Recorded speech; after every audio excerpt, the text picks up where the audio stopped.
Hail and Matches Kingdom. Today in Path of Exile 2 we will take Ice Monk and slowly start in Act 1, get best ascendancy for leveling, fight hardest bosses, and eventually we will become screen and boss melting machine, while I'll will give you everything you need to know to crush newest update 0.4. When the new league starts we will have 0 gold, so when you find your first skill you actually can touch this checkpoint and then respawn at the checkpoint. Maybe this bug/future will be removed, but that's how you can get a bunch of skill gems that can be sold later. This can give you a nice head start after first boss fight. Versus first boss there is not a lot of tips and tricks, basically it's pretty simple fight. You use your basic attack versus him normally and use your new skill attack, Falling Thunder, against the zombies that he summoned. Now in Clearfell you can sell all these skill gems for 29 gold and actually get enough gold to buy your first upgraded weapon. In a campaign on gear you're looking for extra added damage on your weapons, for skill levels on your weapons, for increased physical damage on your weapons, and for added life on your armor pieces. To find equipment easier, I got this shopping list. It will highlight useful items, so you can check them a lot faster. I got this in a pinned comment, as well as all snapshots throughout this run. After arriving to Clearfell, we will get our first skill gem from Renly, and we need 3 of them to jumpstart our build. First skill that we craft will be Contagion. Now we can go into first area Clearfell, and we should already be level 2. So how do we spend our skill points in campaign?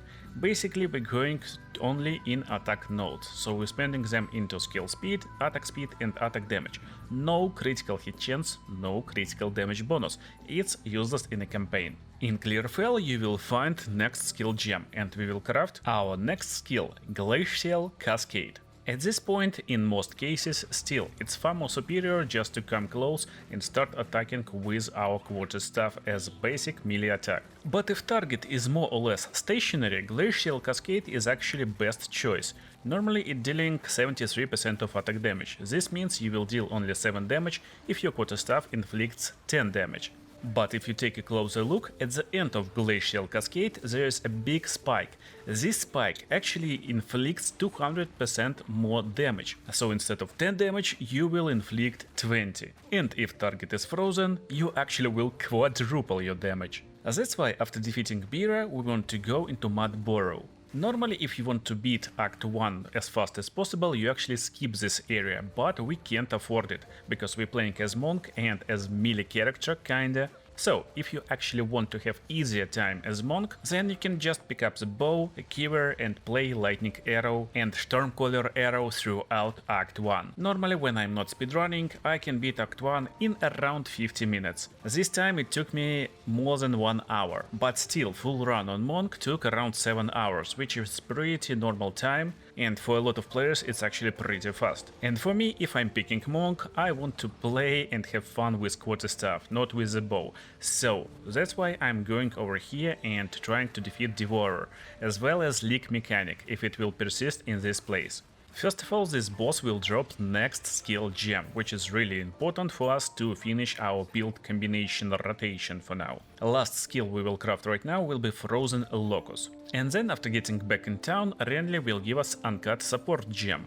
as well as Mortimer, because Mortimer is Leak Mechanic right now. I guess there will be next NPC that also will drop support gems, so we can have 2 support gems at this time. And since we can cut same support gems on every skills, it's a lot easier for us right now.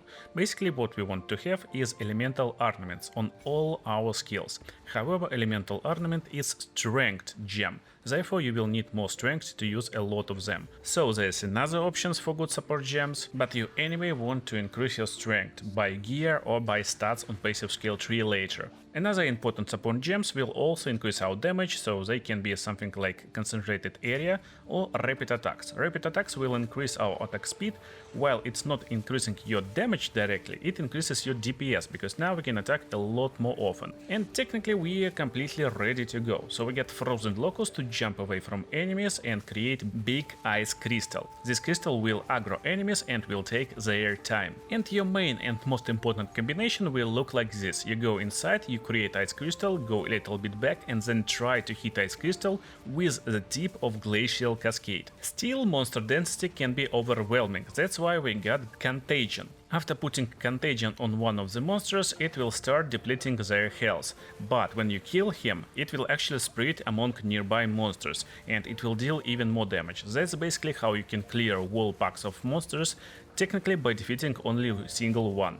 Now, if you're lucky, that's the time when you actually can upgrade your quarterstaff, because it's area level 4, and level 4 is where new quarterstaffs starts to drop. If you're not lucky, you will reach Red Veil and you will find refined arms. Definitely open every single one. They guarantee to drop every single option of every martial weapon. This means you eventually will find new version of quarterstaff, and that's exactly it. Long quarterstaff. While on surface it may not look like a big deal, actually it's around plus 40% DPS. So if you got some orbs of augmentation and transmutation, definitely drop it on top, and maybe you will get lightning added damage, maybe you will get level 12 melee skills, and it will carry you through half of Act 1. In terms of skill, another honorable mention is Frost Bomb. Definitely craft it when you can and if you want to use it. It will apply exposure to enemies, basically it will lower their resistance, but exposure can go below 0. Most of enemies won't have any resistance, therefore it will just multiply damage you deal with ice skills. This will probably give you ability to finally freeze enemies. When you do it, get away and make a big hit with Glacial Cascade tip. Another powerful tool is Tempest Bell. You will unlock it right after Red Veil, it's level 3 skill. However, to use it, you need to hit target 4 times. After 4 hits, 4 melee hits, you can summon the bell and start hitting it with your tip of Glacial Cascade. Combine it with Frozen Locus, with Frost Bomb, and if target is frozen at this time, well, it's just insane amount of extra additional damage. So by using your combinations correctly, you will have no problems against any boss or any monster pack. That's the secret of Ice Monk leveling, especially in Act 1, but it will escalate quickly, because very soon we will reach Executioner, and after saving Lady, we will unlock skill level 5. We can use it after reaching level 14, but we already should have some upgraded quarterstaff, because after level 11 you should find upgraded quarterstaffs of higher level, and that's what we're looking for to actually complete Act 1. By the way, if you want to check any boss fight complete, not in edit like this right now, you can check full run, it will be in the description. It's like 6-7 hour video, so you can find every act you wish to see exact boss fight. But basically I explained your strategy and you seeing it on the screen right now. You're using Frozen Locus to evade attacks, you try to freeze him with Ice Strike, and it's a really great ability, and after 4 melee hits we want to land a bell and then continue hitting it. That's basically it. If enemy is frozen, well, we try to blow him up with Glacial Cascade. So let's take a look at our passive skill tree and exact support gems I used to beat Act 1. By the way, links to these character snapshots is in a pinned comment. Gear wise, you kinda get an idea right now what you want to have. I finished first act with this quarterstaff, it's pretty good one with increased physical damage, pretty high roll and level to all melee skills. It increases our damage a lot. But the perfect quarterstaff will be with added lightning damage, so we can actually shock the last boss and deal 20% more damage to him. It's really big deal. For gear, basically we're looking for any gear with maximum life. In Act 1, if you're lucky, maximum life and armor base is really good, because armor is pretty powerful right now, but later we won't be able to equip armor, since as monk we mostly leveling our dexterity and intelligence to use our skills and to use quarterstaffs. Therefore later we will be using mixed armor or just evasion armor or energy shield based armor, but we never actually investing in energy shield in a campaign, especially in energy shield nodes. More on that in a second. So for gloves, if there's added damage, physical, elemental damage, it doesn't matter, it's nice, but again we're looking just to increase our health pool. So if you got more life, you will survive a lot better. And that's our passive tree by the end of Act 1. Basically we're focusing only on damage, therefore it's skill speed followed by attack speed and so on through attack speed. Don't go into critical hit is a noob trap, we can call it like this. Basically if you go for critical strikes, there's pretty low chance for you to hit critical strike when you're just starting out. So critical hits is something where you want to respec when you're like level 60 or even level 80, basically in the end endgame when you got better gear. Right now it completely doesn't matter, we're focusing on the flat damage. That's why we're using these nodes, attack damage right in the beginning of the passive tree. It will give you ability to daze on hit, it's also pretty nice and fun debuff, but also this node cluster will give us 55% increased attack damage in total for just 4 points, pretty good. And we're finishing first act by taking these nodes over here with added damage as cold damage, also increasing our freeze build-up. I really like to have this increased freeze build-up, especially against boss in Act 1 and against all other bosses, for a simple reason: when they frozen, they can't attack you and you can attack them. But there's also another solution: you can instead use 2 points to increase your shock damage at the same time, or maybe you will be higher level. So I kinda speedran first act, so I was level 14, but if you level 16, definitely go for extra damage as lightning damage. Shocking enemies is really great in the game because you will deal more damage, that's it. Pretty good and powerful stuff. That's the list of support gems we used by the end of first act. It's Tempest Bell with Overabundance, it's super important, so you can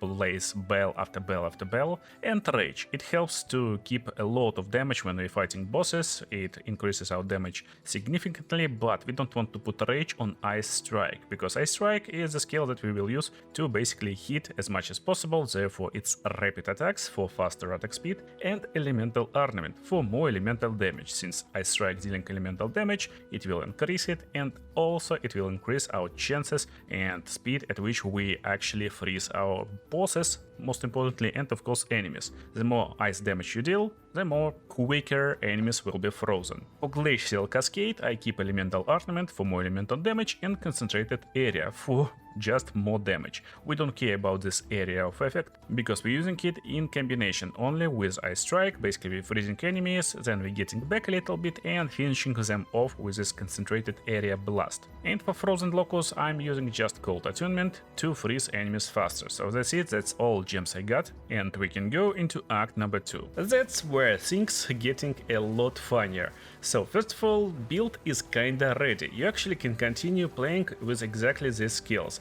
Applying exposure with Frost Bomb, dropping bells, destroying them with your Ice Strike, in case of danger, Frozen Locus and Glacial Cascade.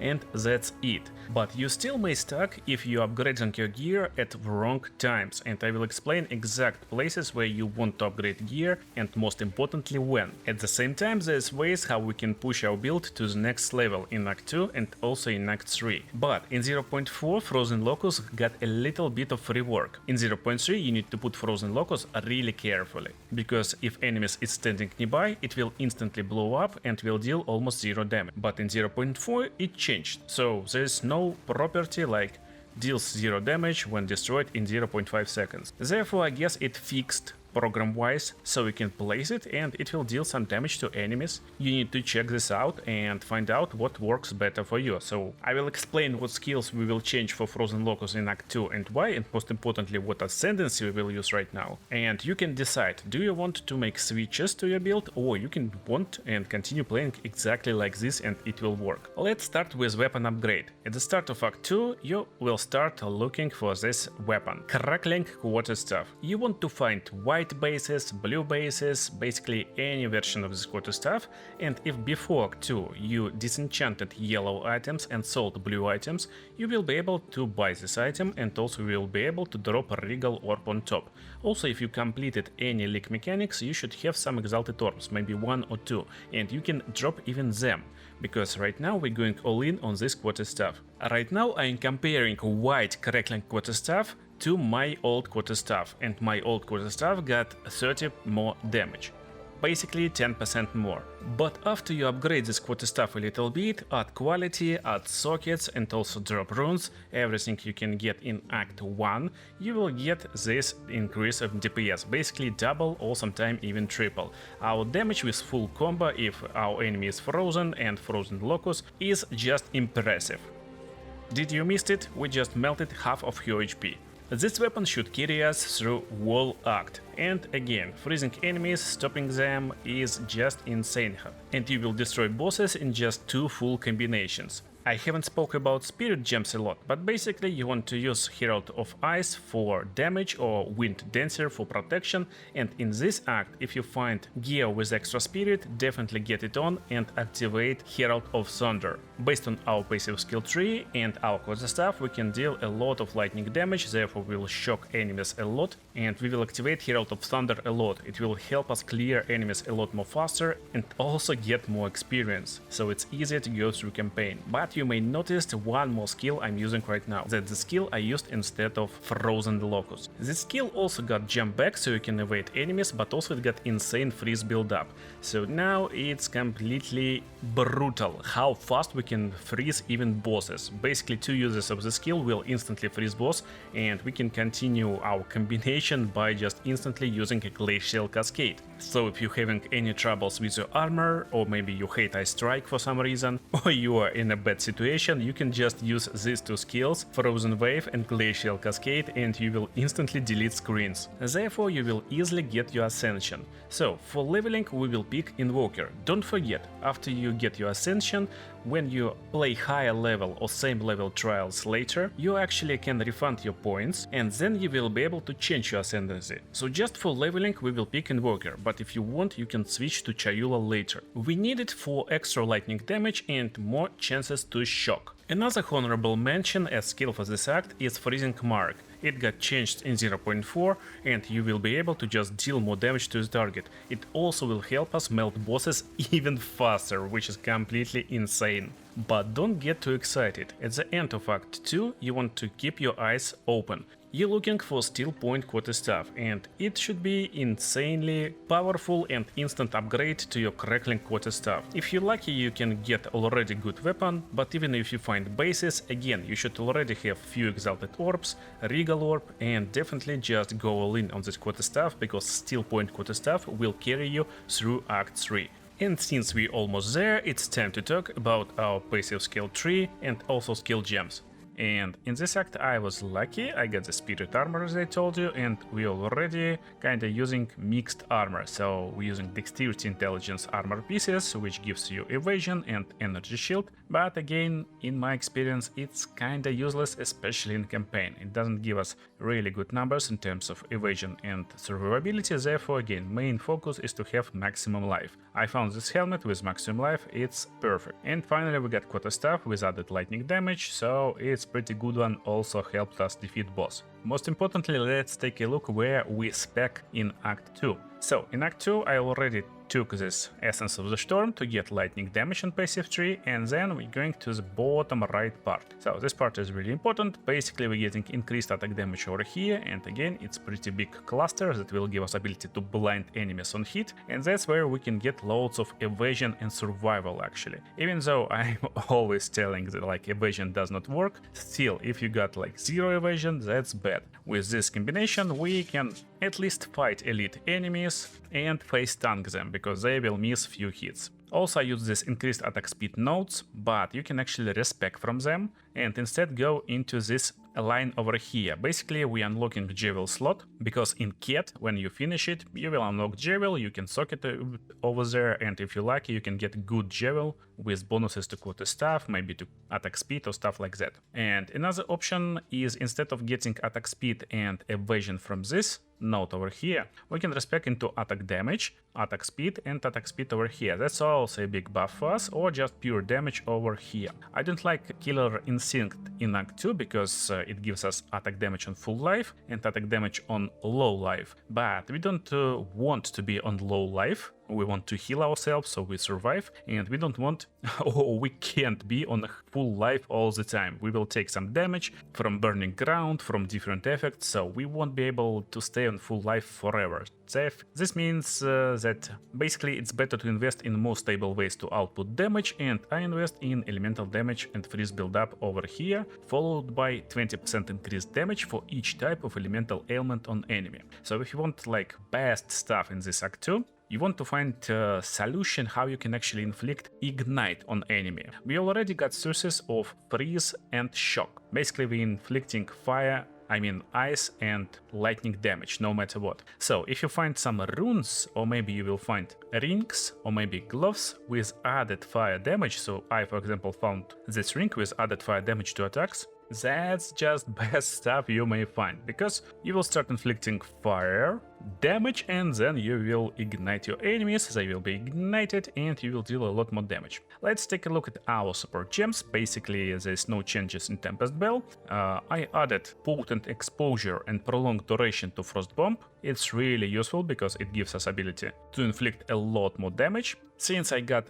armor with extra spirit, I got this blessing to use Herald of Thunder already, but most importantly, you can actually skip this lightning damage, and I'm using Herald of Ice with concentrated area and cold attunement. Just more damage with Herald of Ice to clear packs of enemies. You can actually skip concentrated area and switch it for elemental ornament. You will need to change something in passive tree and get more strength, or maybe you will be lucky and you will find strength on your gear, so maybe you'll find amulet with extra strength. Then definitely take elemental ornament, because concentrated area will reduce area of Herald of Ice, and you actually want some time to make Herald of Ice explode in a big explosion. Still, in most cases, enemies are grouped up in this act especially, so it's not a big problem. And by the end of this act, I unlocked one more skill gem slot, support gem slot on Ice Strike, and I put Crescendo over there. Crescendo is insane, it gives you ability to use Final Strike twice in succession, but actually if you kill enemy with this last strike, you will continue doing this last strike. And Final Strike is a lot more powerful than first 3 strikes, and that's insane. It's very powerful stuff. So this is enough to beat Act 2. We can go into Act 3. That's where you want to mostly focus on your gear, so you need more life, more evasion, more energy, shield if possible, and that's it. Weapon should be okay, but of course if you get lucky towards end of act you probably will find good upgrade. However, I used exactly same weapon for full act 3 without any changes and it worked perfectly. Still, there's one sneaky part over here. I will explain it in passive skill tree section. Basically, if you can't find upgrade for equity stuff, you can switch into Hollow Palm version right now. Just check where you get better damage, with Hollow Palm technique or without. In this act you will fight boss in Azak-Bok, there she is, and after defeating her you will unlock extra spirit. That's the time where you can actually opt in for charged stuff. It's pretty fun and interesting skill. You need power charges and you will be able to charge your stuff with extra lightning damage on top. So how do we get power charges? Well, we will use Combat Frenzy in combination with Resonance Skin Stone in your passive skill tree. I will explain it in passive tree section. I don't like to use million skills on my panel, so I used it in the slot of Glacial Cascade. And this charge stuff actually gives us a lot more damage when we just randomly clearing enemies. Because whenever we freeze enemy, we will get charge stuff, and with charge stuff, well, we will get this awesome lightning stuff. It's almost double damage on top of our already pretty massive damage. And to fight through monster packs more quicker, we can even use Shattering Palm. I used it in slot of our Frozen Wave. So basically right now I don't have defensive options in my arsenal, I'm using only offensive, because this palm is actually movement skill, and it's pretty cool, it's pretty fun, it will help you freeze more monsters quicker, it also will deal a lot of damage to them with the right setup, but you need to have like good gear and being able to survive, so if you're having any troubles, again, keep defensive ice option. Since stable damage is cool, but against bosses it's hard to get power charges with this setup, therefore we won't be able to charge our stuff constantly, and we won't be able to use these broken combinations with Frozen Locus and Glacial Cascade that deals insane amount of extra damage. Still, majority of the time in campaign will be spent by killing monster packs, and that's how you get experience and level up quicker. That's why I used exactly same build without any variations in Act 4, and it deals with everyone pretty fast and pretty easy, no one stood a chance, and I upgraded my quarterstaff around level 46, and I kept this quarterstaff throughout the whole game in Act 5, basically in interlude. And in the end, even I got surprised, because first few acts felt like a slop. They was a lot slower than all other builds I played that was extremely fast. Mercenary is just speedrunner compared to Monk. but Act 5 interlude is just insane. I beat it in less than 1 hour, it was extremely fast and I killed a lot of monsters on the way. So I was like level 60 by the end of campaign, it was crazy. But to do it you need correct setup in passive skill tree and skill gems. Also I will give tips how to continue leveling after you reach maps until level 90 or so. So here is the most important ones. I took this cluster almost fully with attack damage on full life and attack speed. Right now it's a lot easier to stay on full life because we are a lot more powerful, we leveled a little bit, we got powerful skills, so I'm really okay with this cluster over here. Also I took resonance and we already discussed it, when we want to pick resonance and why we want to pick resonance. But again, you can completely skip it and get other stuff. But my favorite part is over here. So it's chance to daze on hit, we already got this little chance, it will be higher right now, and also 40% increased damage against dazed enemies. That's really big increasement against dazed enemies, but also at the same time in this place there's increased attack damage nodes over here, increased amount of mana leached. So if you get any ring or gloves with mana leech or maybe quarter staff with mana leech, it will be increased, and that's really nice because it will help you use less mana potions and stay with higher mana more often. But most importantly, this top node will increase attack damage against rare and unique enemies, while at the same time increasing critical hit chance for attacks. As I told you, critical hit chance is not most important stat for us, but later we will move over here, or even you can skip this attack speed and attack damage nodes, although I'm not suggested, since we will go over here in Act 4 anyway. For support gems, there's mostly like no changes, so the same stuff. I'm using Shattering Palm, as you know, and main idea is to freeze enemies, therefore for Shattering Palm it's called Attunement, it's freeze, it's magnified area. It helps us go aggressive and destroy enemies, but if you don't want to play aggressive, if you want to play a little bit more safer, then it will be same support gems, but not on Shattering Palm, but on Freezing Wave, and that's it. How do we end the campaign and go into end game? How we finish our leveling basically? At the start of Act 5, Act 4, basically I took this nodes over here. Again, we're not going into critical hit chance over here, we're just taking attack speed and 25 dexterity. It helps to keep support gems and equipment requirements in touch, so we don't need to respec our passive tree all the time or look for good gear. And also I like this increased freeze build-up, chance to daze on hit, and also increase our defenses while wielding quarter staff. Now, if you think you don't have enough damage, well, there's another cluster over here, and you can respec here whenever you wish. So basically you're getting increased elemental damage if you chilled enemy, increased elemental damage if you shocked enemy, and if you're igniting enemy constantly, then you can even pick Echo and Flames, and you can even pick everything around for increased elemental damage. So again, we're basically taking all flat damaging nodes while we're leveling, and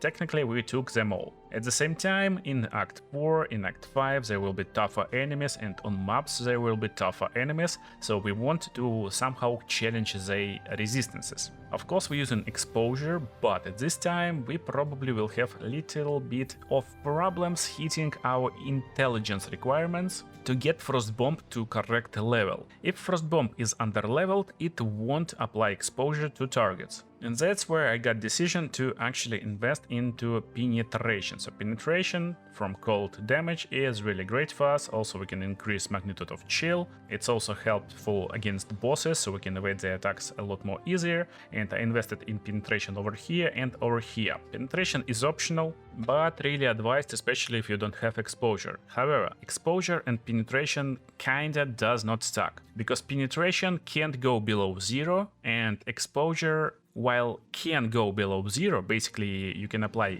so much exposure that enemies will take more damage from your hits. The order in which they applied is exposure applying first and then goes penetration. So against enemies with really high elemental resistance and really high on monsters is like 50%, your exposure will be enough to bring them almost to 0. So you don't need penetration, at least as much penetration as we will get like over here. But what you need to think about your mapping right now. So when you're going into the maps, you already will start to feel that you need a lot more protection. And after getting this tree, basically maybe a little bit more damaging nodes, you need to start investing in your energy shield and evasion. That's basically where you start your protective journey. And to showcase you what you want to have, basically you want to have these nodes over here for increased evasion and energy shield. Most importantly, you want to look for intelligence-based helmet with only energy shield, and it should be as high as possible, and get this node. You will get evasion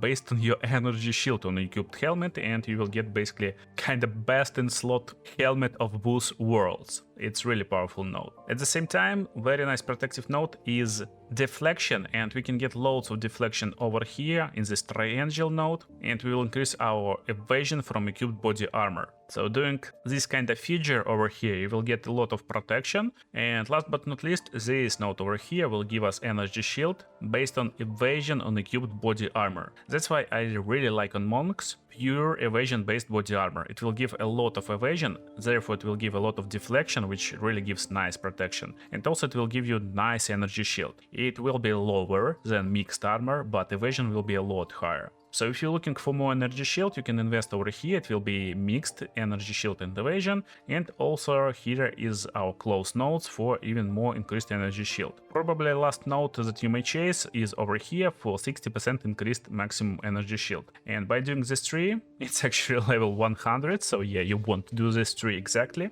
But basically while you're doing this tree, you want to start unallocating some nodes. For example, you don't need cold penetration already in super late game, and you can get like more freeze build up and ignore damage on frozen enemies. If you're not Invoker or you're not using this node, you can unallocate this extra damage to unique enemies, like remove all penetrations and start investing into critical strikes. Basically critical strikes over here, critical strikes over here, these critical strikes, and maybe even these critical strikes. And loads of critical strikes will give you insane amount of damage, but again, that's kind of simplified version of endgame build. It will depend on what skills you're using, like what are you going for. Therefore, don't forget to subscribe and watch endgame builds. And see you in the next videos.